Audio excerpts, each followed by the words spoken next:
উপস্থিত সাংবাদিকবৃন্দ, আসসালামু আলাইকুম।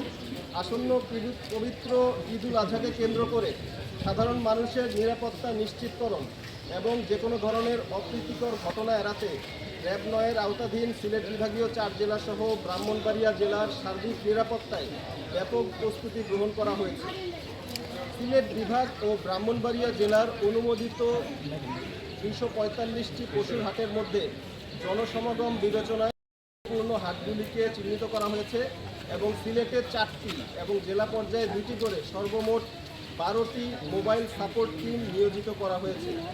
পশুর হাটে জাল টাকার বিস্তার প্রতিরোধে জাল টাকা শনাক্তকরণের পর্যাপ্ত সংখ্যক মেশিন প্রত্যেক মোবাইল টহল দলকে প্রদান করা হয়েছে। আপনারা জেনে আনন্দিত হবেন, গত 13ই মে 5 লক্ষাধিক টাকার জাল টাকা সহ জাল টাকা সরবরাহী চক্রের 4 জন সদস্যকে গ্রেফতার করা হয়েছে।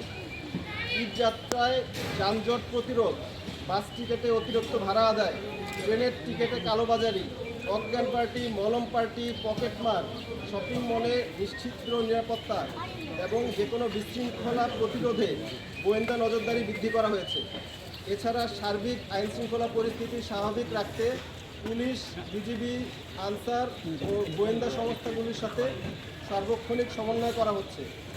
অনলাইন প্রতারণা ঠেকাতে র্যাব ৯-এর সাইবার মনিটরিং টিম নিয়মিতভাবে কাজ করে যাচ্ছে এবং গত কয়েকদিনের অভিযানে 16 জন অনলাইন জুয়ারিকে ইতিমধ্যে গ্রেপ্তার করা হয়েছে।